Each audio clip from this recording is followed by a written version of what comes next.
Après, on peut faire de l'efficacité à l'autre bout de la chaîne. Et je vais vous donner quelques exemples. On peut parfaitement, aujourd'hui, construire un bâtiment neuf qui soit extrêmement performant. Pas nécessairement n'importe où. Parce que par exemple, pour qu'il soit performant, il faut correctement l'orienter par rapport au soleil. Si la parcelle où vous construisez fait que l'orientation du logement que vous allez construire, vous ne pouvez pas mettre la face sud au sud, etc., parce que vous avez, la parcelle est ainsi disposée que vous ne pouvez pas vous y prendre comme ça, vous ne pouvez pas nécessairement bénéficier de tous les apports thermiques et donc avoir un truc aussi efficace que ça devrait être. Mais techniquement, j'ai envie de dire, dans de bonnes conditions, c'est pas très difficile de faire ça. Ici, vous avez par exemple vous avez une maison passive en Suède. Passive, ça veut dire qu'il n'y a pas de dispositif de chauffage, et on est en Suède où il fait raisonnablement froid l'hiver, donc ça marche, il n'y a pas de problème. Alors en fait, ça fait longtemps qu'on améliore l'efficacité des bâtiments. Notamment à la suite du choc pétrolier, on a commencé à faire ça en France. Donc ici, vous avez par exemple un logement qui date d'il y a quelques dizaines d'années. Quand il avait un chauffage central, il consomme plus de 200 kWh par mètre carré par an pour assurer son chauffage. Après, on a fait des logements qui étaient plus efficaces, et puis soit dit en passant, quand on fait des logements collectifs, ce qui est le cas quand on urbanise, intrinsèquement c'est plus efficace. Et on est descendu à quelques dizaines de kilowattheures par mètre carré par an, avant même de parler de la réglementation actuelle. Donc vous voyez qu'on fait déjà des choses plus efficaces, et on pourrait se dire, du coup, on va faire des économies. Mais, il se trouve que dans le même temps, on a eu... D'abord, il y a un certain nombre de bâtiments qui n'étaient pas chauffés, donc la performance intrinsèque, elle n'avait pas de sens, puisqu'il n'y avait pas de chauffage. Si on leur donne un chauffage à ces bâtiments existants, on va augmenter la consommation d'énergie. Ensuite, on a augmenté la surface habitable par personne. La surface habitable par personne est aujourd'hui de quasiment 40 mètres carrés. Avant les chocs pétroliers, elle était de 25, enfin 23. Ensuite, on a augmenté le taux d'équipement en tout un tas de trucs, c'est-à-dire que dans la maison de votre grand-mère quand elle avait votre âge, ou de votre grand-père quand il avait votre âge, il n'y avait pas tout l'équipement électroménager que vous trouvez aujourd'hui dans votre logement à vous.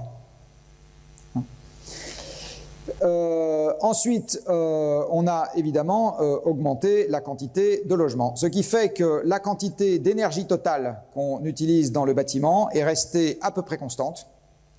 Et la quantité d'énergie fossile qu'on utilise dans le bâtiment n'a pas considérablement diminué, elle a changé de nature. Vous avez moins de charbon, on utilisait plus de charbon il y a quelques dizaines d'années, moins de fuel, plus de gaz et plus d'électricité. Et globalement, on utilise à peu près la même quantité d'énergie aujourd'hui dans le bâtiment que c'était le cas il y a quelques dizaines d'années. Par ailleurs, il y a une chose qu'il faut se sortir de la tête. Souvent, on entend dire que le neuf remplace de l'ancien. C'est pas vrai. Le neuf se rajoute à l'ancien. En France, on construit chaque année quelques centaines de milliers de logements. On a un parc existant qui est de 30 millions de résidences principales. Donc, vous voyez, on pourrait se dire, bon, bah, c'est 1% qu'on remplace chaque année. En fait, non, c'est 1% qu'on rajoute chaque année, ce qui correspond, soit dit en passant, à l'accroissement naturel de la population et au divorce.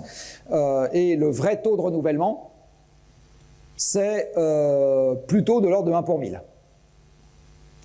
Donc on ne peut pas compter sur la rotation naturelle du parc en se disant, eh bien, l'efficacité dans la construction neuve fera le job sur le parc existant, il suffit d'attendre. En fait, il y a très peu de renouvellement du parc existant. Sur les voitures, c'est pareil. On a fait des progrès considérables sur une voiture donnée. Là, vous voyez la voiture, enfin c'est presque la voiture dans laquelle j'ai appris à conduire.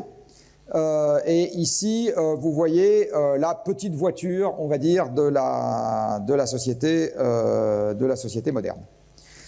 Alors, si vous regardez la quantité de carburant consommé par litre de cylindrée, on a fait d'énormes progrès. Si vous regardez la quantité de carburant par kilomètre-heure de vitesse maximale, on a fait d'énormes progrès. Si vous regardez la quantité de carburant consommée par unité de puissance du moteur, on a fait d'énormes progrès. Et enfin, si vous regardez la quantité de carburant consommée par kilo de masse, on a aussi fait d'énormes progrès. Sauf que l'engin à gauche consommait 5 litres au 100 et l'engin à droite consomme 5 litres au 100. Donc en fait, ce qu'on a fait avec les voitures, c'est pas d'économiser sur une voiture, c'est d'augmenter la performance à consommation constante. C'est ça qu'on a fait sur les voitures.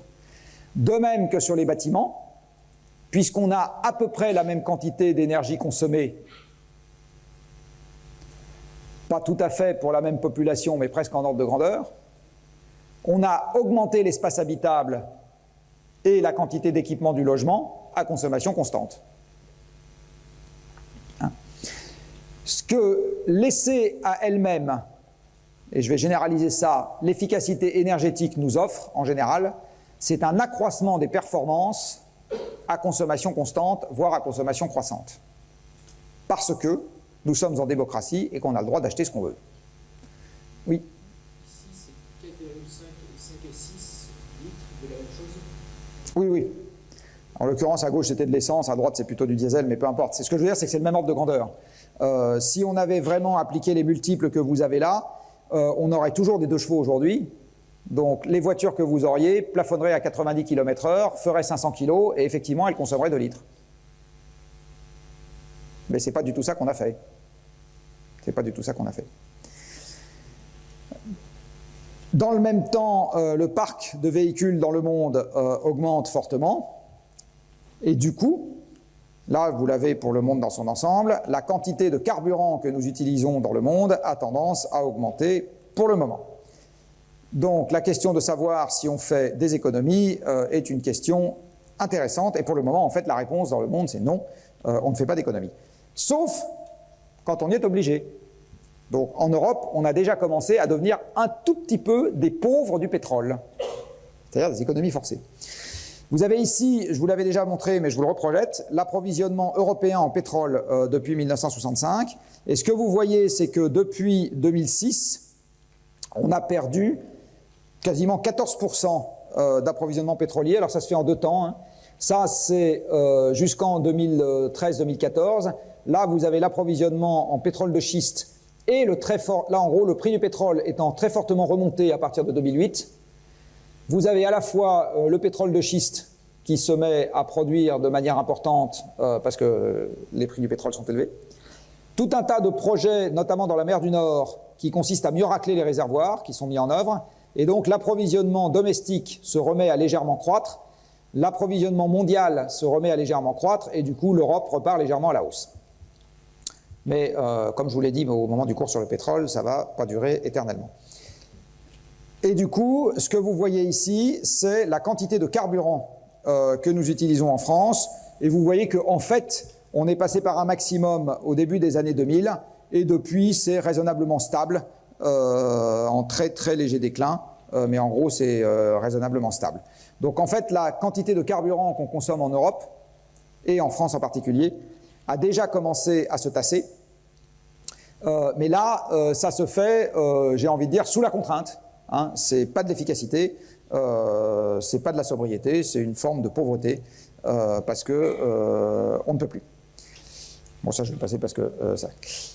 Et ceci allant avec cela, vous avez ici le trafic marchandises, donc la quantité de marchandises chargées dans les camions, dont vous voyez qu'elle est passée par un maximum en 2007. Je vous avais, je ne sais plus si je vous l'avais montré la dernière fois, mais sinon j'aurais pu vous le montrer aussi. La production industrielle européenne, c'est pareil, est passée par un maximum en 2007. La construction en Europe est passée par un maximum en 2007.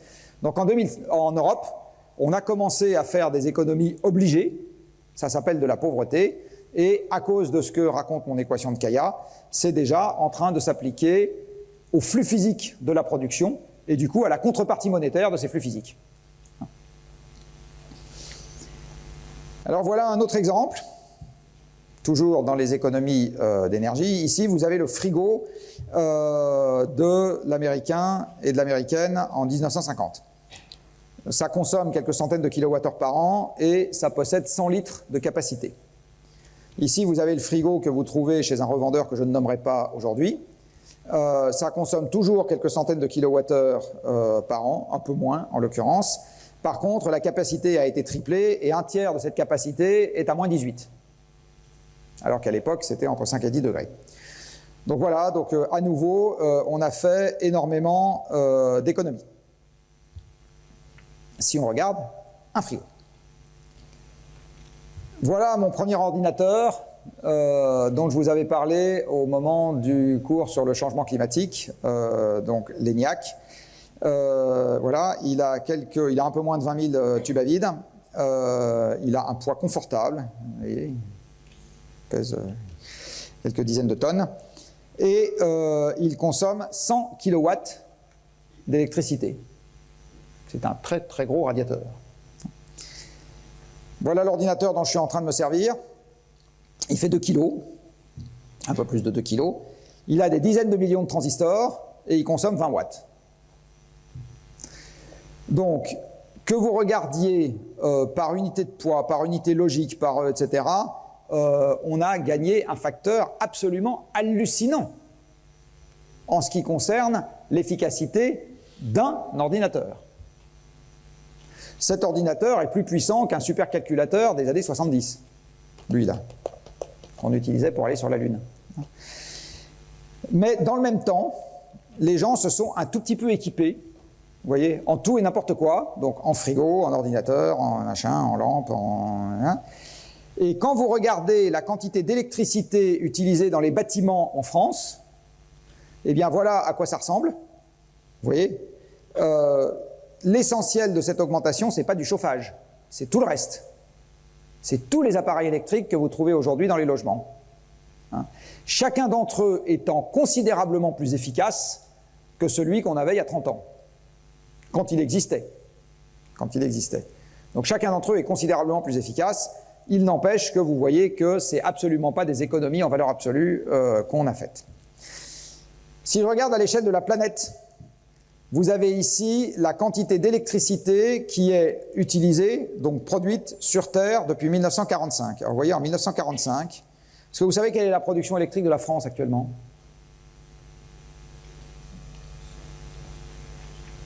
Si vous aviez été attentif avec un calcul d'ordre de grandeur, vous me le retrouveriez. Très bien. 550 TWh. La production électrique actuelle de la France, c'est 550 TWh, 550 milliards de kilowattheures. La production électrique mondiale, en 1945, vous voyez, c'était un peu plus de 600.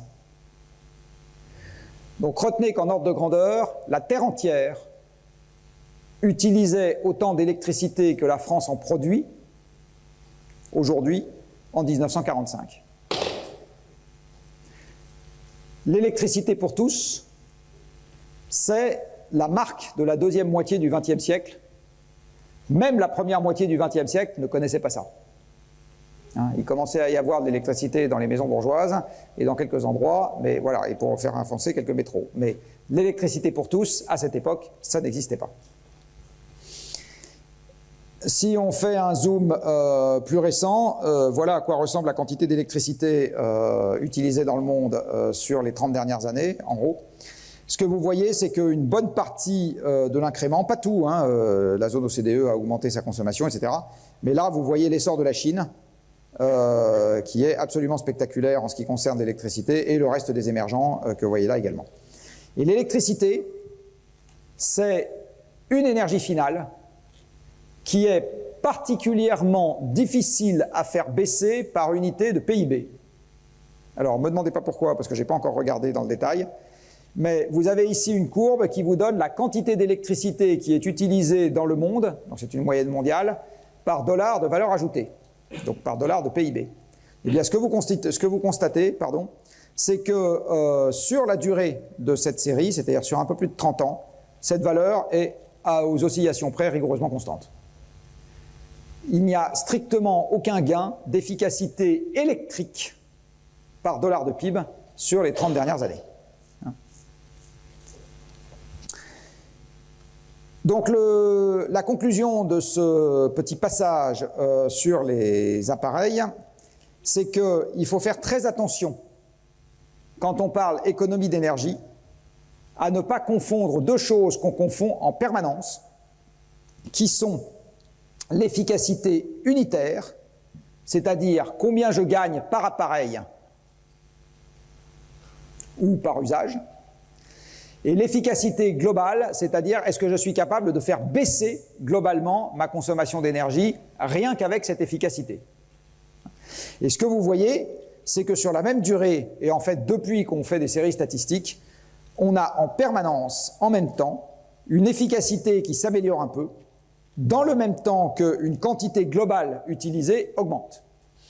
Or, si vous vous placez du point de vue soit de l'atmosphère, soit des stocks de combustibles fossiles, ce qui compte, ce n'est pas la consommation par appareil, c'est la totalité soit de ce que vous tapez dans le stock, soit de ce que vous mettez dans l'atmosphère. L'atmosphère se contrefiche de nos émissions par aspirateur, ou de nos émissions par voiture, plus exactement. Ça ne l'intéresse pas, l'atmosphère. Elle, ce qu'elle voit, c'est la quantité totale de CO2 qui arrive.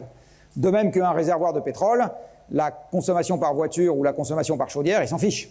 Ce qu'il voit, c'est la quantité totale qu'on va prendre dans le réservoir. Hein. Donc, ce qui doit être baissé,